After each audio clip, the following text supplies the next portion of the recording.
Hey guys, and welcome back to my channel. I'm back with another video on mathematical modeling. If you're new to my channel, make sure you subscribe to my channel and turn on the bell notifications to stay up to date with any new videos that I upload.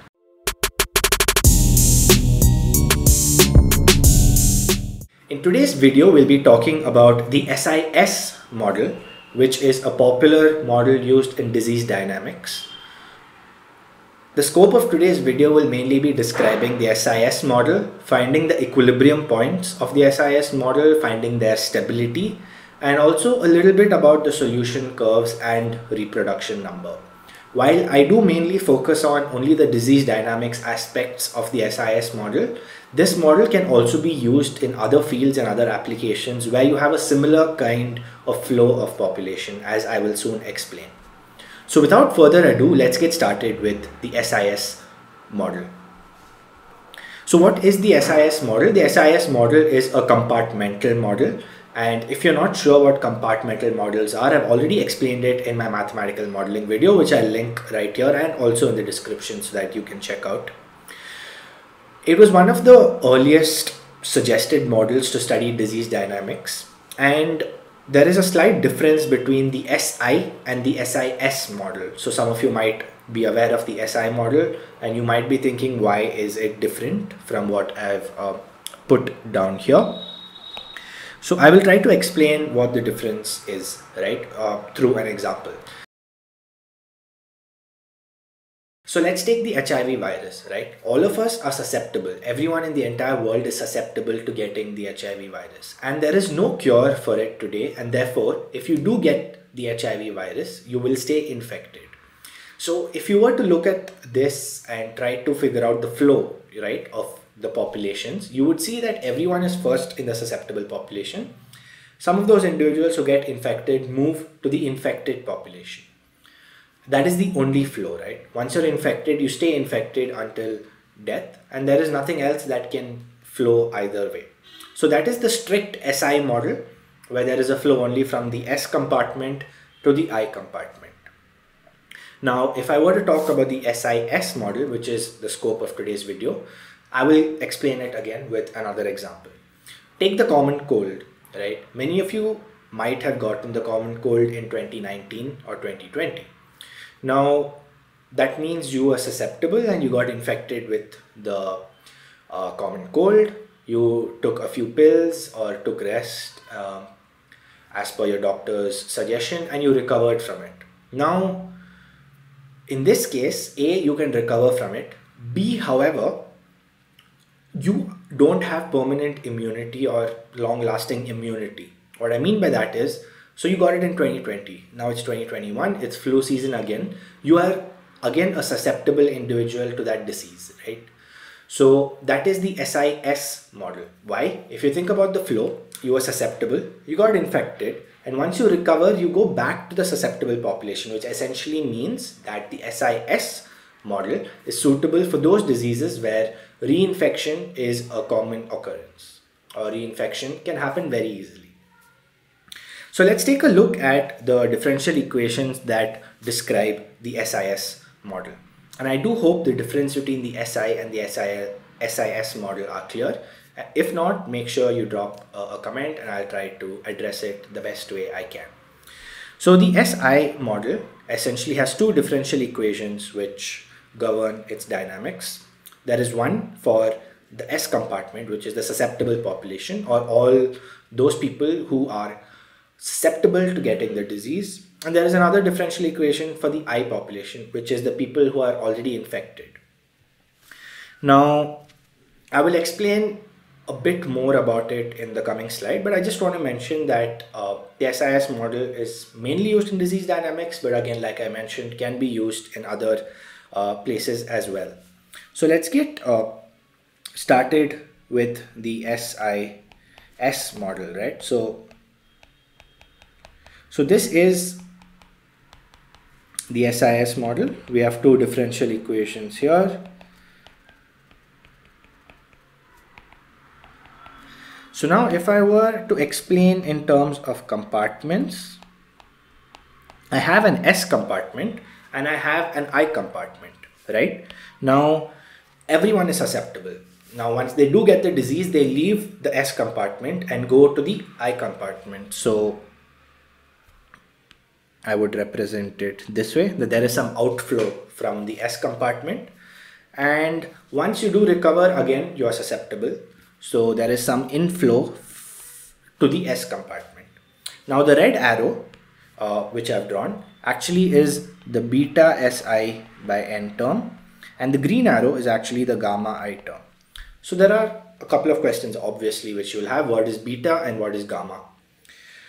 Before I get into that, I just want to speak about one particular assumption which has been made in this model.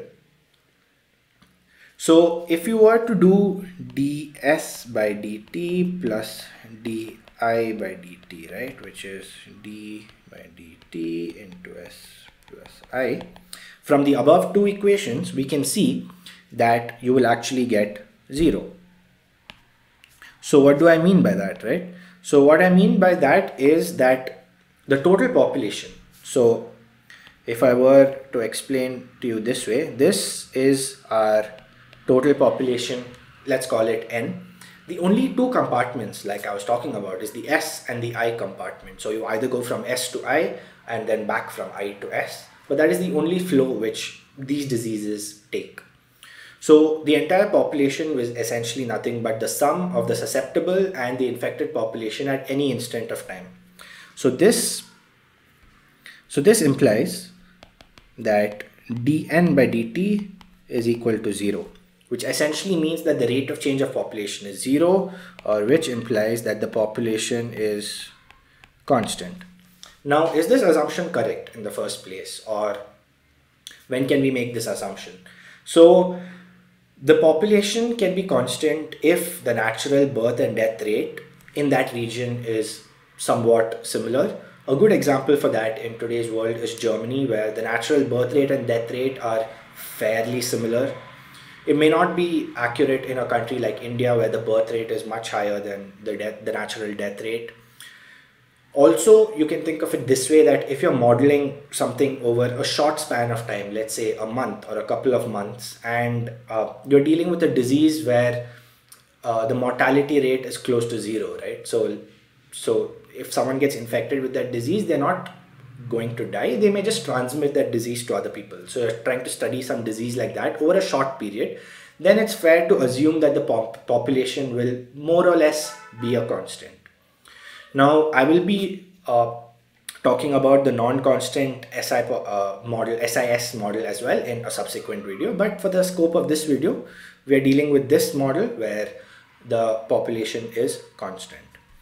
Okay, so now that we are clear on the assumption, let's talk about the two terms, beta and gamma. What are they, right? So in mathematical modeling of diseases, beta is commonly described as the transmission rate, or in other words, it's the rate at which the disease is transmitting. Now, it is a variable value and it varies from disease to disease. It can also vary within the lifespan of a disease. And a good example for that is the coronavirus, right? So when the coronavirus started, we had the initial strain, and it was infectious and it spread rapidly around the world. But when the Delta variant came about, we got to know that the Delta variant is much more infectious. Therefore, the transmission rate of the Delta variant is much higher than the initial strain. So you can see how the transmission rate can be a time varying parameter. But for known diseases which have existed for a very long time, there are studies which have been done to give us a fairly good estimation of the value of beta. So beta is the transmission rate. What is gamma? Gamma is the rate at which an individual recovers, right? So you get infected with the common cold, you take rest, you eat a few medicines for a week, and then you're fine. So the rate at which you recover from a particular disease would be the recovery rate, and that is the term gamma.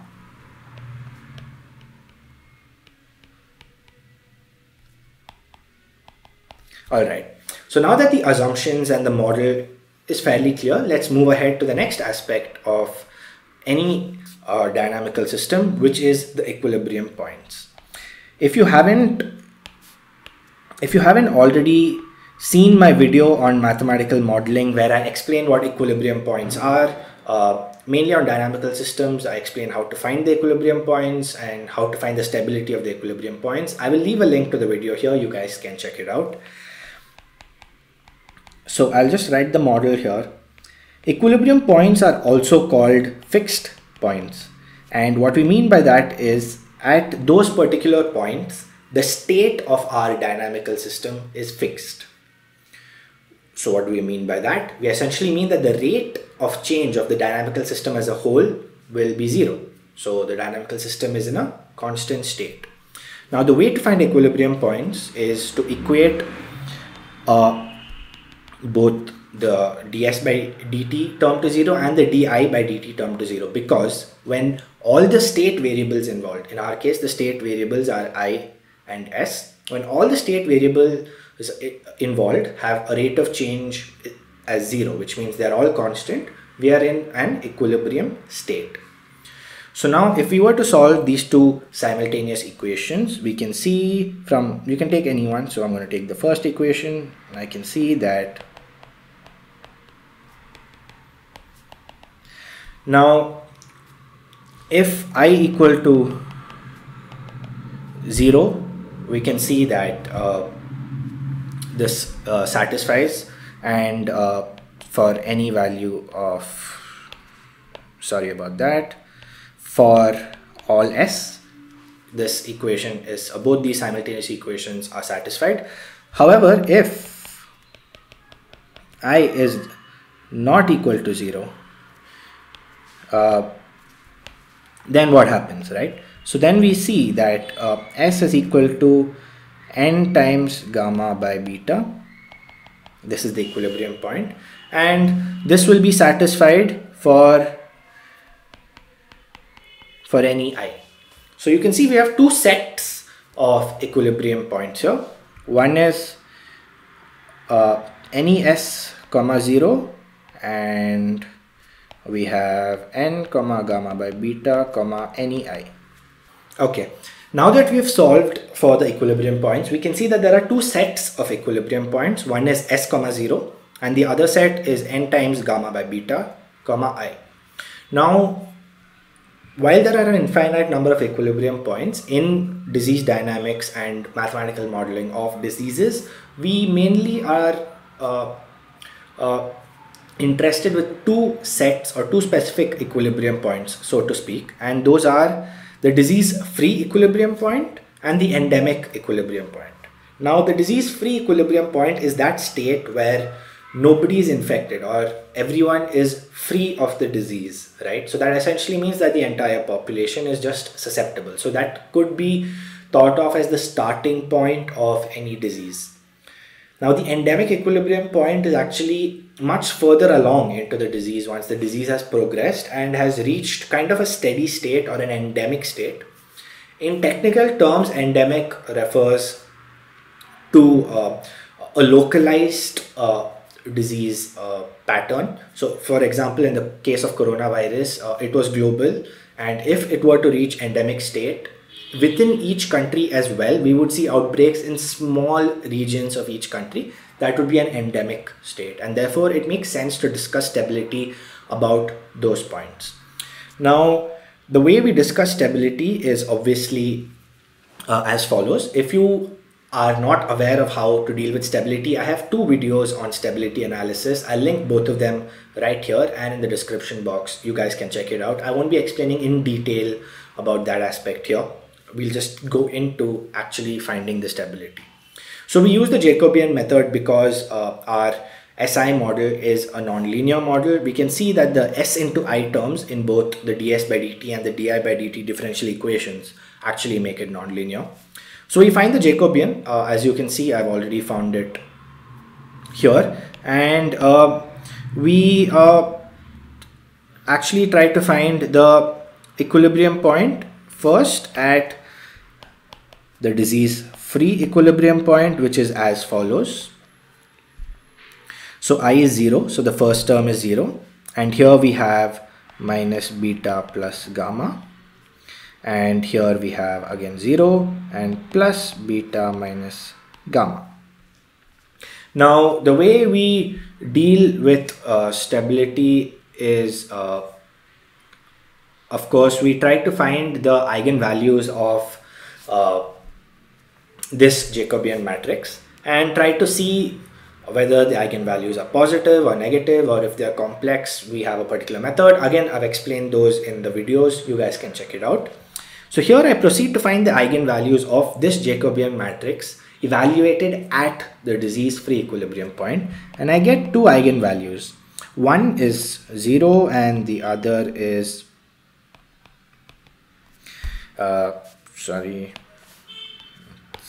beta minus gamma. So now this is a marginally stable equilibrium system because one eigenvalue is 0. Now the other eigenvalue can either be positive or negative. If it is negative, then we have a marginally stable system. If it is positive, we have an unstable system. So if this is less than 0, so that is beta is less than gamma, we have marginal stability. I will talk about what this beta by gamma ratio represents, and it's a very important aspect of any mathematical model. It's called the R0, or the reproduction number. I will talk about it a bit more. So now we have discussed the stability at the disease-free equilibrium point. Now we obviously want to talk about the stability at the endemic equilibrium point as well. So if I were to evaluate the Jacobian at the endemic equilibrium point, I would actually get the following matrix. You guys can solve it as well and verify that my math is correct here. So this is the Jacobian matrix evaluated at the endemic equilibrium point. Again, we find the eigenvalues for it. So we do the determinant of j minus lambda I equal to 0, and we solve for lambda, and we get lambda 1 equal to 0, lambda 2 equal to minus beta times 1 minus gamma by beta. Now again, in this case, we see that we have a marginal stability if the second eigenvalue is also negative, right? So that essentially means that 1 minus gamma by beta. So beta by itself is a positive value because it's a rate of transmission. You can't have a negative rate of transmission. Worst case, the rate of transmission is 0, right? So it's always a non-negative number, so to speak. Rate of transmission 0 essentially means the disease doesn't exist. So you can think of it as a positive value. So that essentially means that minus beta is already negative. That means the other term, 1 minus gamma by beta, has to be positive for lambda 2 to be negative. And we want lambda 2 to be negative because only if one of the eigenvalues is negative and while the other is 0, we have marginal stability. So this essentially means that 1 minus gamma by beta has to be greater than 0.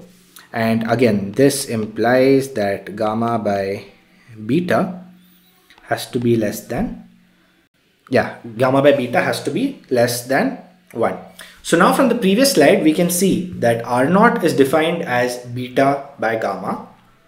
So if I were to plug that in here, I would see that 1 by R0 is less than 1, or this implies R0 is greater than 1. Now, that concludes our analysis of the stability of the system, of the equilibrium points. Now, we talked about the equilibrium at 2 points. One is the disease-free equilibrium and the endemic equilibrium. Both of them came up, at the end of it, we both ended with this a condition on this value called R0. So what is R0? It is actually the reproduction number. So the reproduction number of any disease can be thought of in the following way. If I have an infected individual, how many other people is he going to infect, right? So I'm infected with the common cold. If I'm infecting one other person, then the R naught of that disease is 1. If I'm infecting 2 people, then the R naught is 2. Now, obviously, I'm just one infected individual. There may be hundreds and thousands of infected individuals. So we average out all those values and we come up with an R naught, so to speak. Now, if you think about it, if an R naught is greater than 1, right? If I am infecting more than one person, or even one person or more than one person, then essentially it means that the disease is spreading. And the higher the R naught value, the more rapidly or the more exponentially the disease is spreading. So R naught, which is in this case beta by gamma, dictates whether the disease is on the tapering end. Now think of it this way: if R naught is less than 1, that means I am infecting less than one person. It essentially means that the disease isn't able to transmit or transfer between people. So that means that the disease is reaching towards an endemic state, where in only some regions where the R naught value is higher, there could be some outbreaks of infection, but overall as a whole, we are reaching the end of any infectious cycle. So that is the reproduction number. So that mainly concludes all the things I wanted to talk about, which was the SIS model, the equilibrium points of the SIS model, which were mainly 2, the disease-free equilibrium point and the endemic equilibrium point, the stability of those equilibrium points, which led us to a parameter called R naught, which is the reproduction number. And you would have heard about the reproduction number in the coronavirus as well. And this is why it is important. It dictates whether a system is stable or there's going to be a large outbreak if the system is unstable. Thank you for watching the video, and do give the video a thumbs up if you enjoyed it, and subscribe to my channel, and I'll see you soon. Thank you.